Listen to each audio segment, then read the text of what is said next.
3, 2, 1, go! Bem-vindo ao CamonCast. Você está aqui porque você quer transformar seu corpo e sua mente para uma vida mais saudável de superação de limites. Eu sou Adriano Teles. Eu sou Lucélia Termópolis. E no episódio de hoje nós vamos falar sobre... Então, no podcast de hoje eu resolvi fazer um podcast diferente. A gente vai falar sobre a sua mentalidade.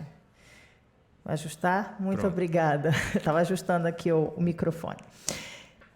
Eu fiz algumas anotações sobre você. Na verdade, eu fiz uma análise, né? Eu tenho estudado bastante sobre comportamento social.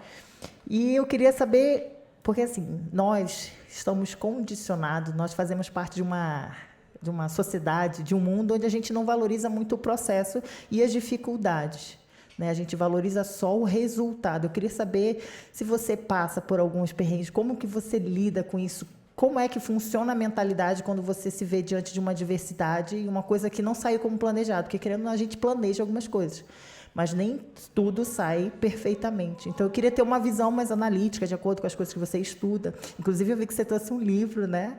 Trouxe. Eu perguntei sobre o que você anda lendo, qual que é as suas paixões no momento, e você está cheio de projetos. Então, eu queria, de alguma forma, que você falasse mais um pouco do seu bastidor, o que está rondando por aí, para você compartilhar com a audiência, né?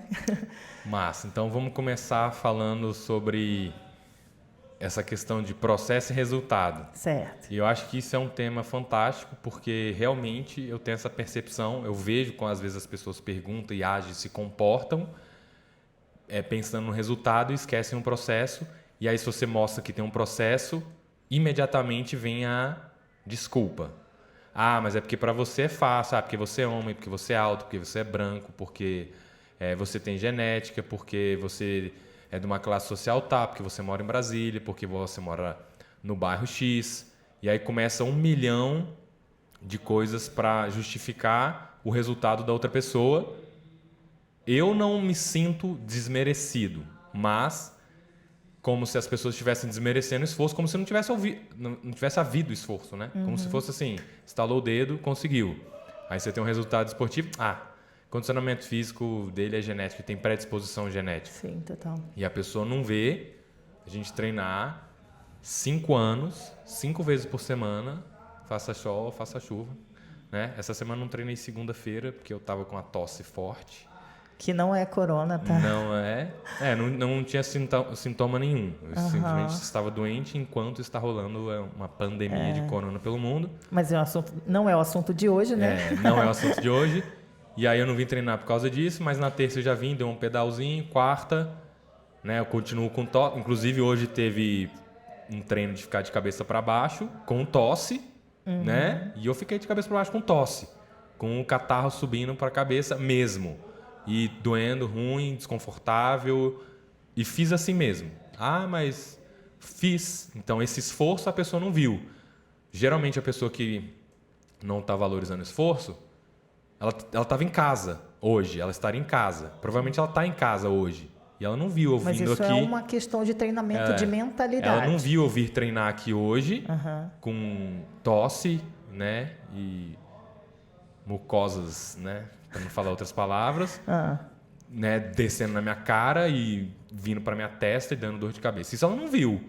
Então ela está focada no resultado. Não, porque ficar de cabeça para baixo para mim não dá. Você viu quanto tempo eu demorei para ficar de cabeça para baixo? Né? Então eu tenho um box de crossfit. Eu, perto da galera que começou a treinar, eu fui um dos mais que demorei. Eu vejo várias pessoas iniciantes que conseguiram fazer os movimentos de handstand push-up antes que eu. Mas eu treinei. Então, acho que eu passei por vários processos e fazendo uma análise assim da minha vida, eu acho que eu sempre estive em processos de dificuldade, de desafio, às vezes por querer, às vezes sem querer. E muitas vezes eu me coloco em situações de desafio exatamente para eu poder crescer, para eu poder evoluir, porque eu acredito que no desconforto e na dor é onde a gente mais cresce. Na zona de conforto é para depois da dor a gente aproveita a zona de conforto. Se não teve dor, a zona de conforto eu acho que não tem mérito. É o conforto pelo quê? Né? Por que você está se dando esse prazer se não teve esforço nenhum? Então eu costumo falar isso, que se eu chegar aqui para você, Lu, agora e falar o seguinte: pronto, você acabou de ganhar o prêmio de melhor artesã de colar de rudrakshas do Tibete. Você nunca fez um colar na vida, nem sabe do que eu tô falando, e eu te dou esse prêmio. Qual que é o mérito que você tem? Você não vai se sentir muito conectada com aquilo. Não teve esforço nenhum para você receber aquilo. Né? Então, quando você tem um esforço e você depois se recompensa, ou de alguma forma a sociedade te recompensa, e recompensa existem várias formas, né? Um obrigado é uma recompensa, falar o nome da pessoa é uma recompensa financeira, um troféu, uma medalha, existem vários tipos de recompensa. Orgulho, sentimento de capacidade são recompensas. Então, acho que o esforço, eu busco o esforço e quando eu não tenho, eu me coloco numa situação de esforço, de desafio para eu poder crescer, aprender e estar numa constante evolução para eu ter os resultados que eu tenho hoje. Então, realmente, muitas vezes as pessoas não veem o esforço ou não querem ver e não sei se é um mecanismo de defesa do corpo humano, de tipo fingir que não aconteceu e a pessoa se bloquear do esforço para ela poder aceitar a condição que ela está. Mas eu acho que a mentalidade é muito mais relacionada a aquele cara teve aquele resultado. Deixa eu descobrir como é que ele fez, como é que foi o processo, de onde é que ele saiu, como é que ele chegou onde ele está. Ah, mas a situação dele é muito diferente. Beleza, a situação dele é muito diferente. Mas o que eu posso aprender com ele, apesar da situação dele ser muito diferente? Né? Então, ontem eu estava até conversando aqui com uma equipe de Kung Fu e a gente estava falando sobre isso, né? Brasileiros competindo no campeonato de Kung Fu mundial na China. Qual que é a crença? Pô, tu vai competir Kung Fu com chinês? Você tá maluco? Né? É uma zona de desconforto, e aí tu vê os chineses fazendo várias nessa, a pessoa é tudo baixinho, magrinho, nasceu fazendo Kung Fu, não sei o quê. Já começa a criar vários obstáculos. Aí a pessoa já desiste, nem faz o esforço, fala, não tem nem como competir, né? E aí não faz esforço nenhum. E aí eu vendo a equipe lá, a galera super esforçada, e eu sempre, e toda vez que eu vejo eles treinando, eu fico admirado, eu fico, caraca, é difícil pra caramba mesmo. Chinês, competir com os caras é foda. E apesar disso, mesmo sendo foda contra todas as expectativas normais, né? Ainda assim, eles treinam, eles dão o máximo, eles se esforçam o melhor que eles puderem para terem o melhor resultado que eles puderem. Então, acho que uma mentalidade em relação a isso aí se eu der o meu melhor, eu terei o melhor. Uau! Então, qual foi o resultado que você teve? O melhor. Por quê? Porque eu dei o meu melhor. Pode não ser, se você comparar com outra pessoa teve mais, a outra pessoa foi melhor do que eu. Mas você teve o que você mereceu, porque você deu 100%, teve 100% do resultado que você podia ter. Mas foi injusto, sei lá mais o quê. Aí é outra coisa que você não tem controle, mas você deu o seu melhor, você resolveu que você foi melhor, fique grato por isso, ao invés de seu foco estar no que o outro teve, foca no que você teve, fique feliz por aquilo, aprecie o momento, a gratidão por aquele momento, né? Esteja presente por aquilo que você está vivendo naquele momento, sem sofrer com o passado, olhando para trás, o que outras pessoas tiveram, né? Sem ficar ansioso se amanhã você vai ter o resultado que o outro teve, curtir o momento e entender que né, tem aquela nas terras mais áridas nascem as raízes mais fortes, sei lá, uma coisa assim. É mais ou menos isso, tipo assim, para uma planta sobreviver no deserto, ela tem que ser forte pra caramba, fazer um esforço enorme, gigantesco. E aí às vezes uma plantinha na Amazônia lá tem várias condições super favoráveis e aí ela tem uma raizinha mais forte, se você dá um empurrãozinho, a árvore cai. Porque não tem muito esforço para ela. A sementinha cai, ela brota, nasce, né? Não precisa fazer um esforço. Tem uns estudos também com o cérebro de neném que eles avaliaram não sei quantas crianças e avaliaram como é que era o comportamento das mães e dos pais para aquelas crianças. E aí eles fizeram um scanner do cérebro, tiraram uma foto para ver a estrutura física do cérebro, né? E aí eles tiraram a foto, passou 6 meses ou um ano, tiraram foto de novo e avaliaram. Deixa eu ver como é que está a formação do cérebro dessas crianças. Agora vamos associar como é que o cérebro mudou com o tipo de cuidado que o pai teve. E aí eles identificaram que determinados tipos de cuidados dos pais estavam associados a cérebros diferentes dos outros. Que tipo de diferença do cuidado do pai? Se uma criança precisava de alguma coisa e o pai ajudava, facilitava, estava sempre disponível, a criança está explorando uma coisa, o pai vai lá e dá resposta, ajuda, facilita, né? A criança mal chora, já tem água, peito, banho. Desenvolve o espírito de busca, né? E aí esse desenvolvimento de espírito de busca altera o cérebro da pessoa. Estou dizendo se é bom ou se é ruim. É uma constatação. Se você fizer isso, o cérebro modifica. Uma constatação que foi feita lá no experimento. Então, se esforçar gera um desenvolvimento cerebral diferente da pessoa que não se esforça. E se você torna um hábito, se você está sempre se esforçando, quando você não se esforça é estranho. Igual atividade física. Fazer um treino de crossfit, ficar de cabeça para baixo, o treino que eu fiz hoje, é super desconfortável e horrível. Mas o dia que eu não tenho desconforto horrível, eu acho estranho. Porque o meu corpo está acostumado com aquilo, ele sente falta. Mas sempre foi assim? Porque quem olha de fora, tem uma visão de fora, né, acha, mas justificando, porque você é alto, porque aquilo outro. Você sempre foi tudo muito fluido, todas as dificuldades. Porque assim, analisando de fora, você tem um perfil bem positivo, bem otimista em algumas coisas, e apesar das dificuldades, você ainda se mantém em movimento e enfrenta isso. Como é que você desenvolve essa mentalidade? O que você faz? O que você consome?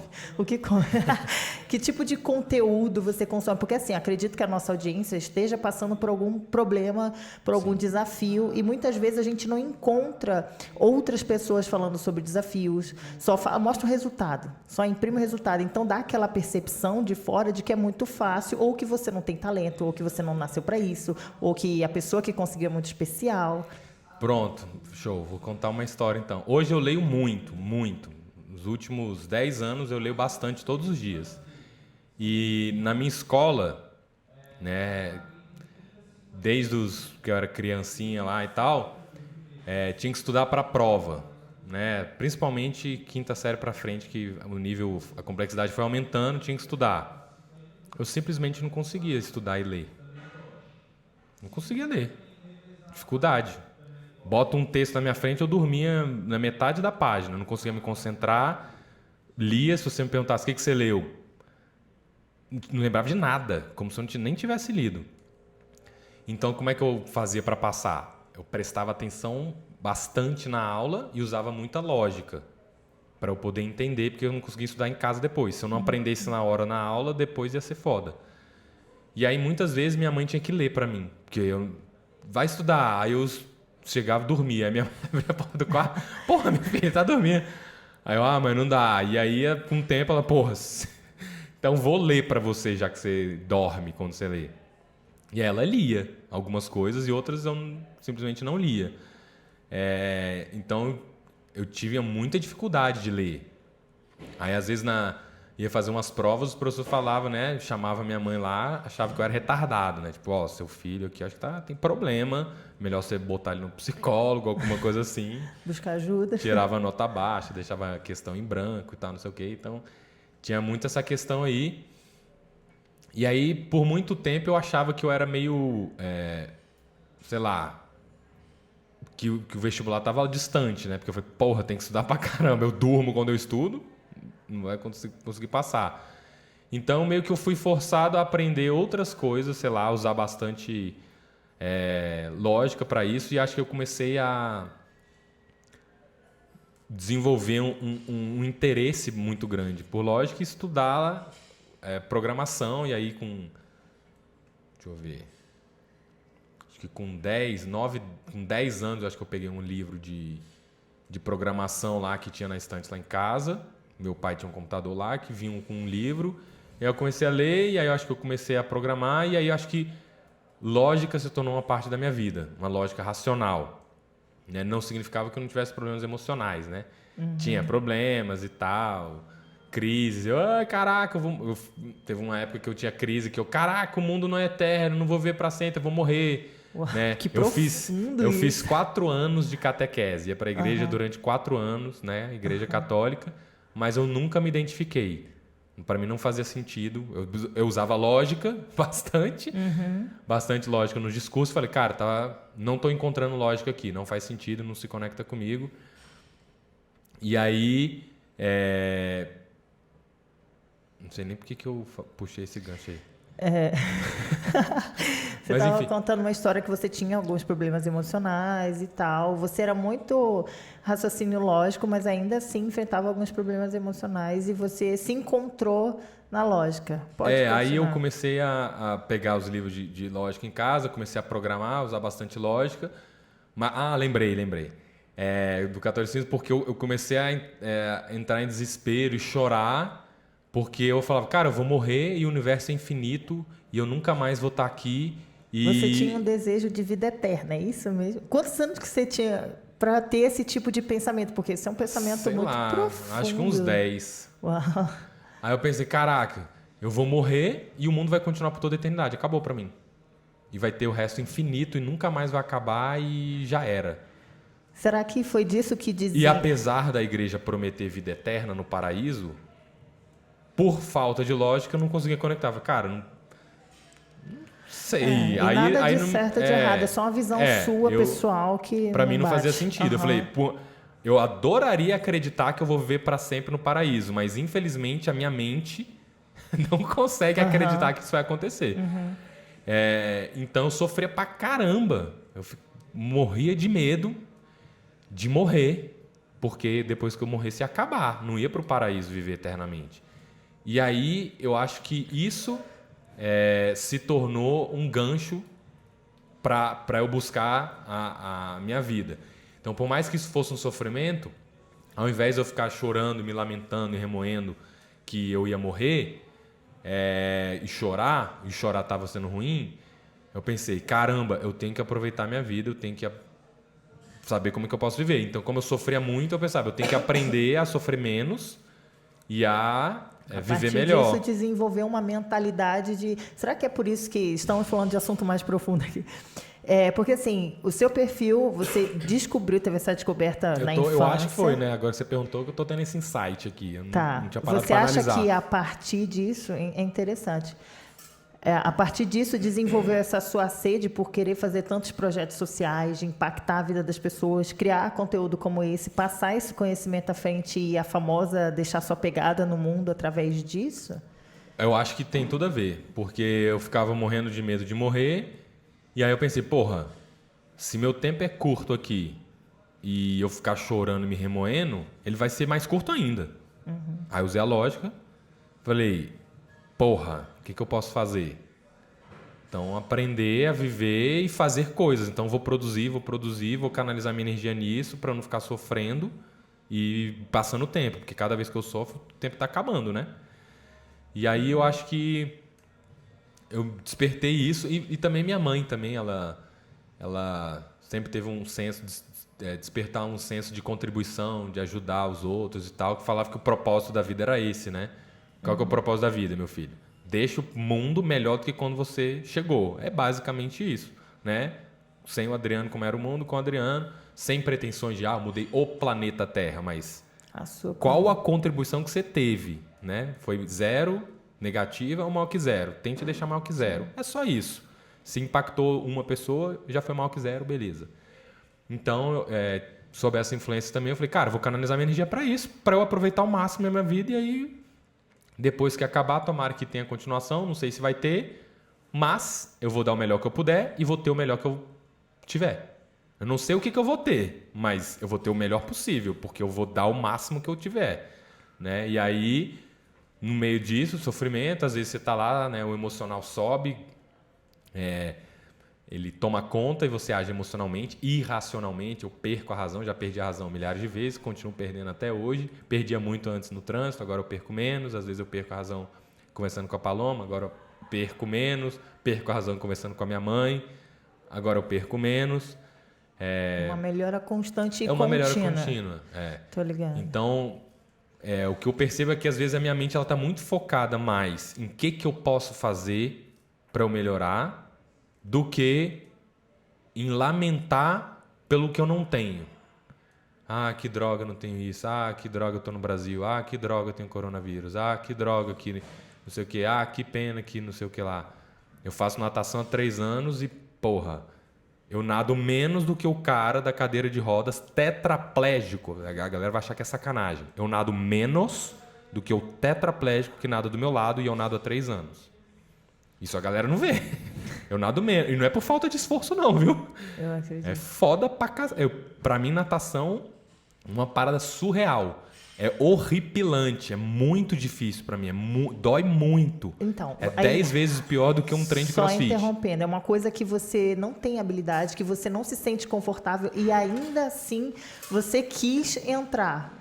Por quê? O que move você entrar numa coisa? Porque assim, a maioria das pessoas, se eu não sou boa, se eu sei que eu não consigo, desiste ou nem entra. Eu entrei porque eu não conheço nada que seria pior, que seria mais difícil para eu fazer. Mas qual é a engrenagem? E dois, porque eu adoro água, eu amo água e para mim é só de pular. Toda vez que eu vou pular na piscina, eu pulo, caio e fico debaixo d'água. Para mim aquilo ali já valeu o infinito. Eu acho a melhor sensação do mundo. É porque você se coloca propositalmente numa zona de desconforto, o que não é intuitivo, é completamente contra-intuitivo. Por isso que as pessoas têm uma percepção de que você é especial, ou que de alguma forma você não é normal, entre aspas, porque você tem esse tipo de atitude. Tem 3 anos que eu penso em cancelar a natação. Todas as aulas, sem exceção, eu termino de nadar e falo: caralho, já deu, isso é horrível, isso não tá fazendo bem para você.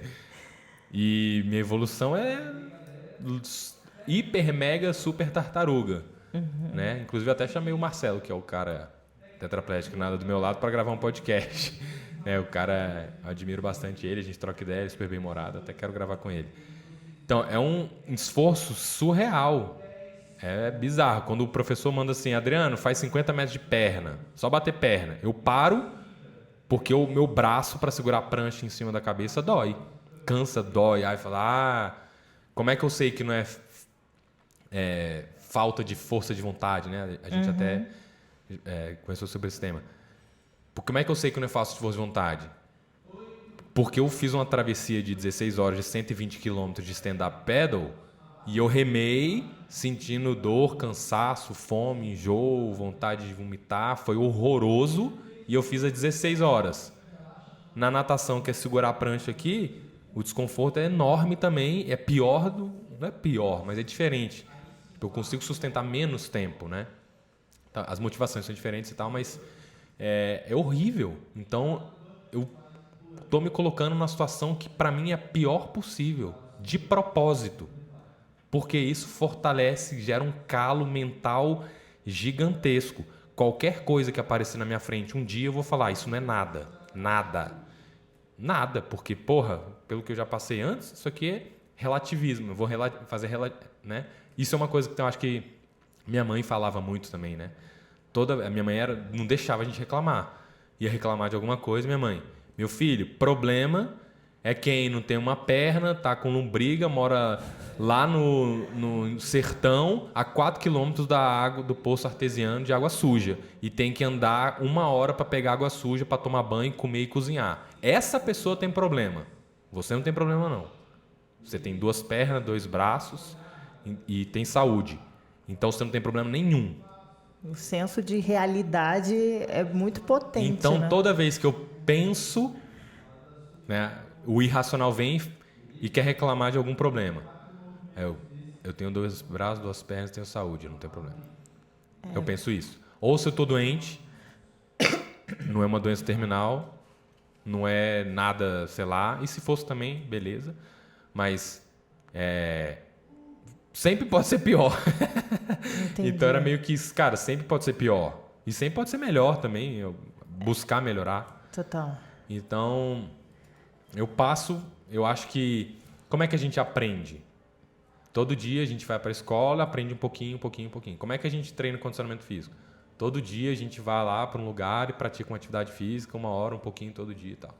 Como é que a gente treina a mente? Na minha visão você tem que todo dia ir lá treinar, aprender um pouquinho todo dia como lidar com a sua mente. Então, acho que é a mesma coisa. E acho que desde esses 9, 10 anos aí, eu venho me colocando em desafios mentais todos os dias, né? Então, 9, estou com 35, fez as contas aí, 25 anos, 26 anos. Então, tem 26 anos que todo dia eu treino a minha mente. Tem 5 anos, todo dia eu treino CrossFit.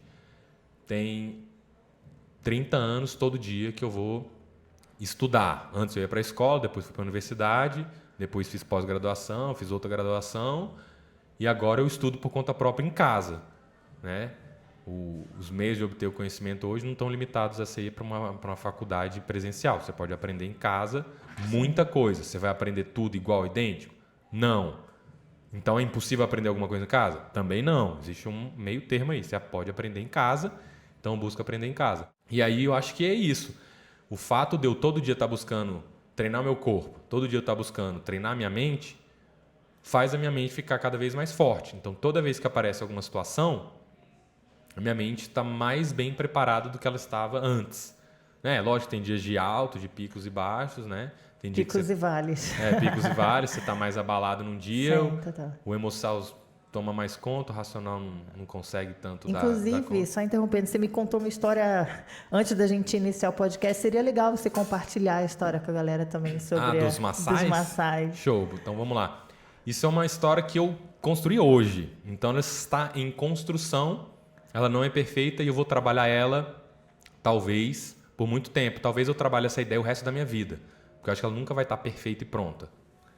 Ela pode ficar muito boa, pode ficar ótima, mas eu acho que, dependendo, a gente pode estar sempre testando. Por que ela não vai estar perfeita e pronta? Porque ela pode funcionar muito bem para muitas pessoas em 2020. Como é que vai ser a geração daqui em 2080?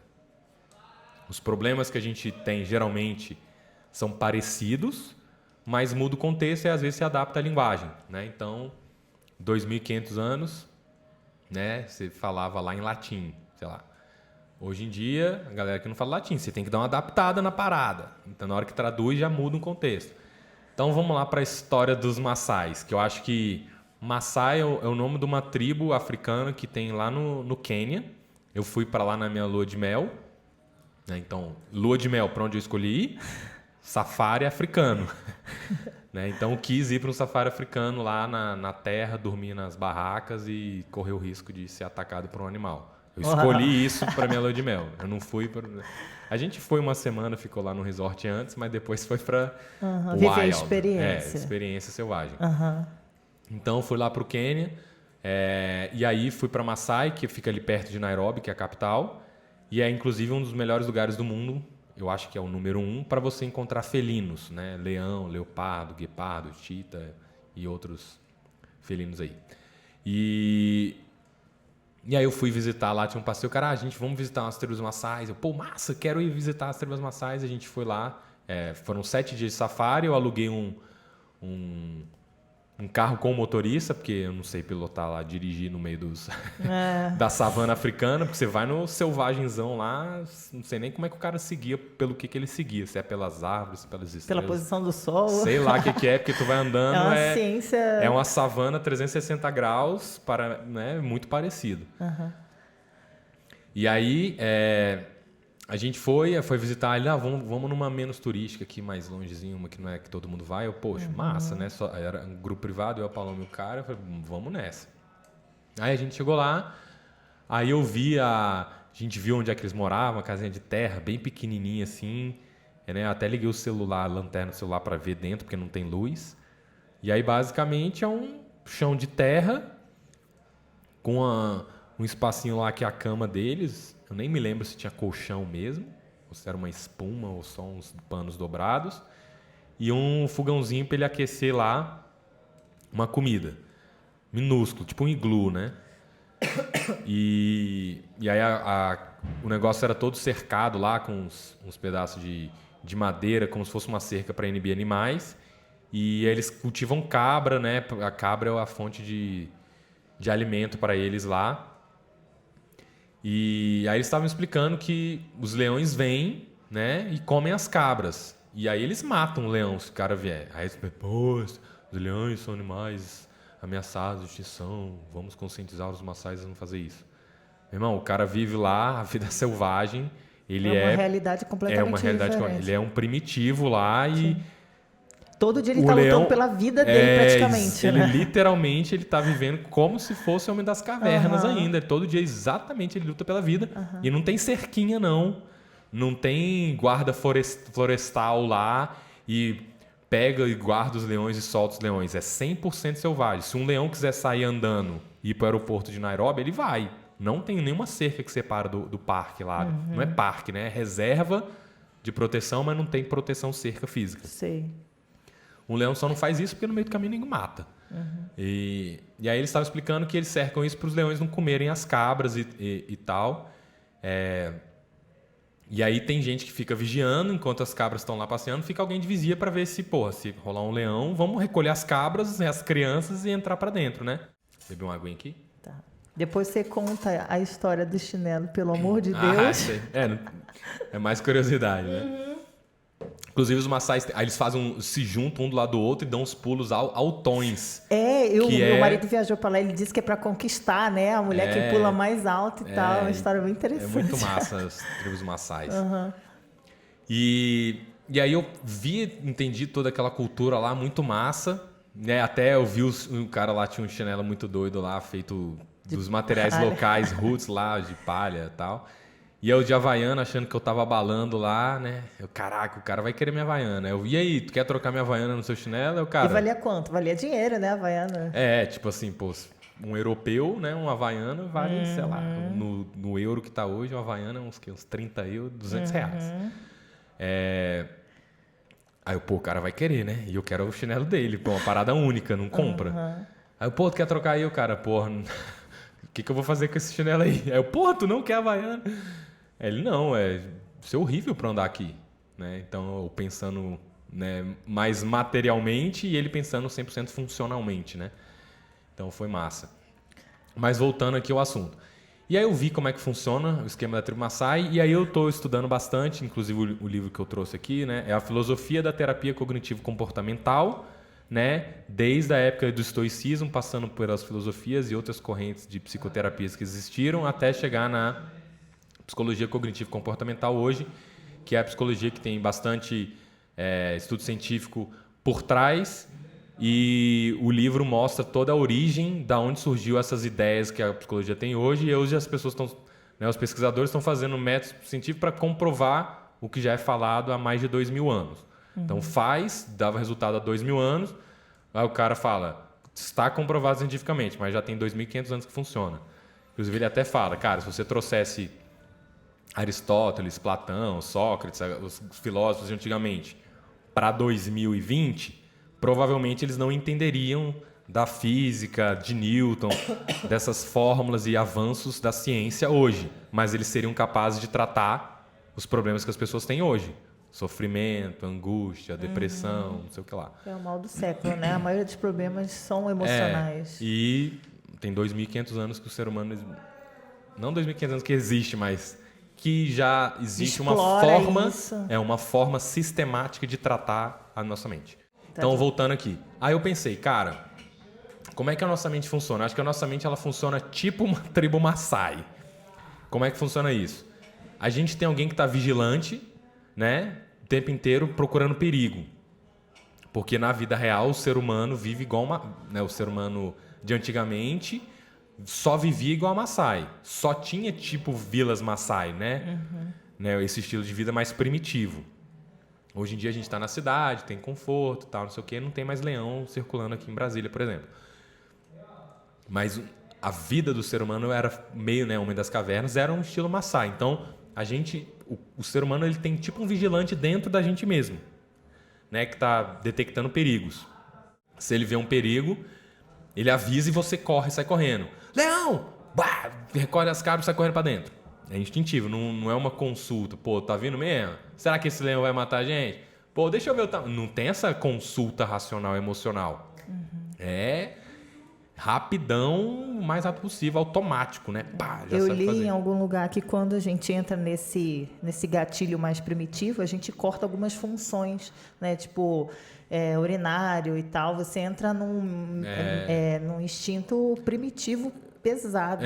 E aí tem um conflito, natural, né? do ser humano. Que a gente está vivendo numa atualidade e não é mais o cara do Maasai lá. Apesar da gente não estar vivendo lá na tribo Maasai, a gente é feito do mesmo, não idêntico, né? Pra galera muito preciosista, mas material genético nosso é igual ao do cara. A gente tem instinto ainda de sobrevivência. Então a gente tem um vigilante.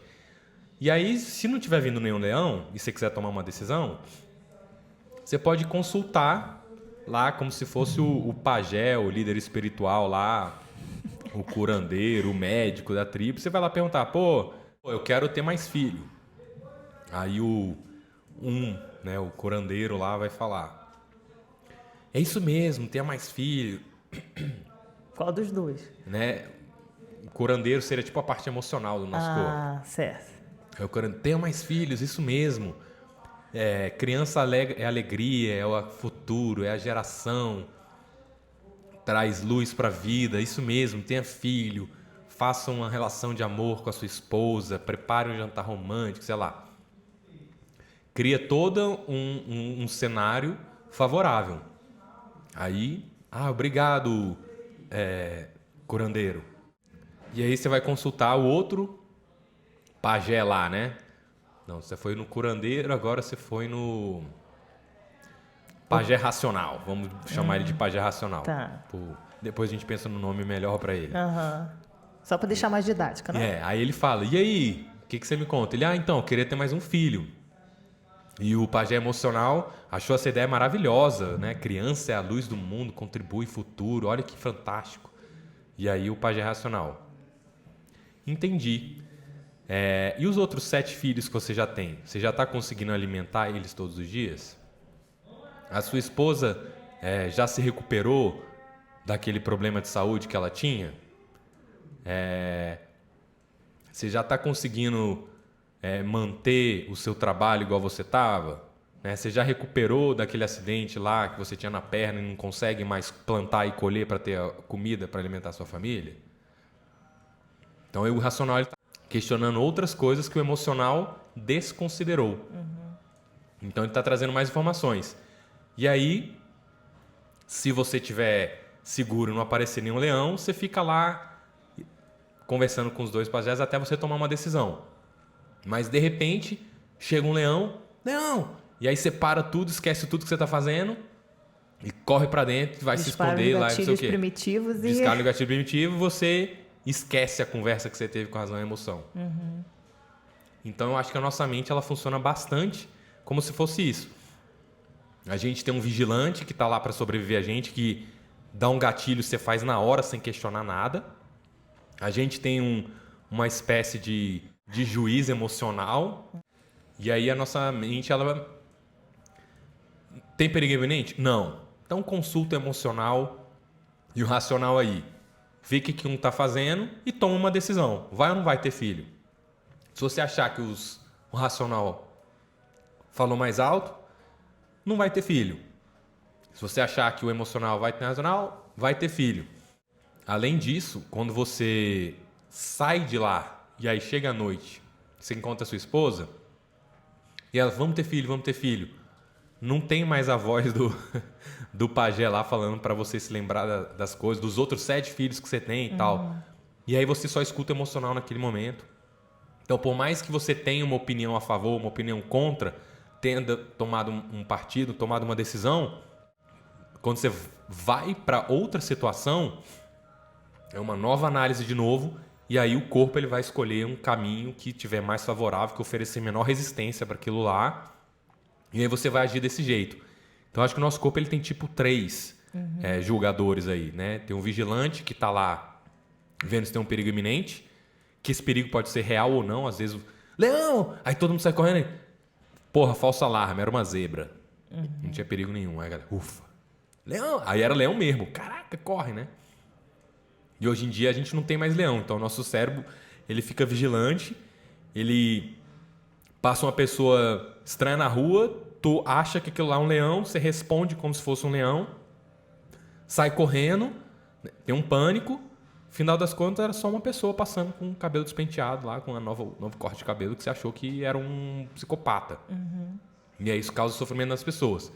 E aí a gente tem os outros também, que é a razão e a emoção. Para um mesmo evento, uma mesma situação, a gente tem um falando para você fazer uma coisa e o outro falando para fazer uma coisa oposta.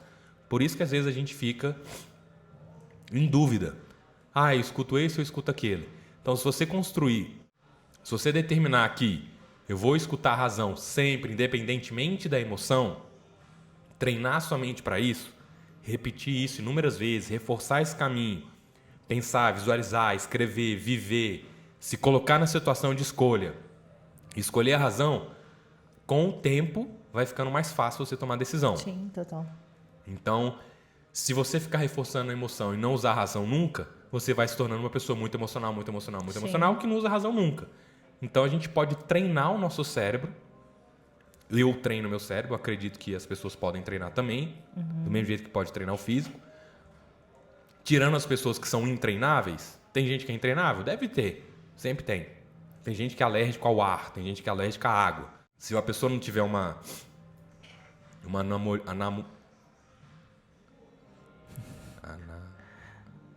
anomalia muito rara, beleza, ela pode treinar a mente dela. E ela treina por repetição, se colocando em situações reais, visualizando, imaginando, escrevendo. E aí ela vai treinando e vai fortalecendo a mente. Eu vou consultar o racional, sempre. Não, mas isso é muito chato, isso é muito racional. Deixa a vida viver. Aí você fala, então de vez em quando eu vou tocar o foda-se e vou escutar só o emocional. O que acontece? Quando eu também tenho um raciocínio um pouco mais racional, as pessoas associam isso como falta de sentimento, como você é insensível, como você não está no mesmo...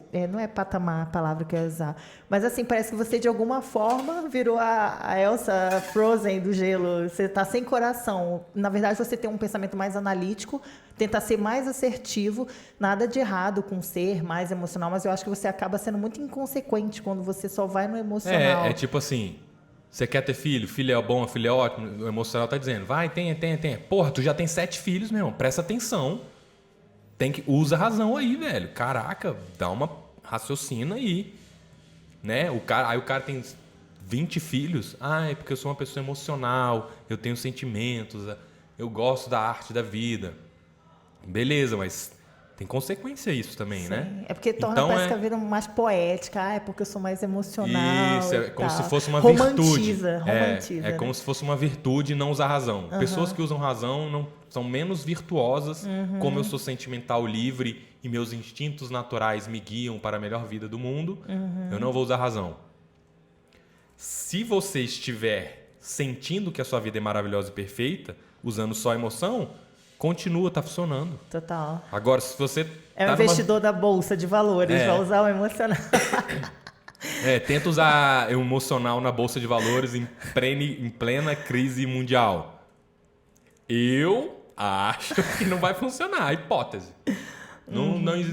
Não sei se existe uma pesquisa científica que prova, mas eu consigo afirmar com bastante facilidade que não vai funcionar muito bem, não.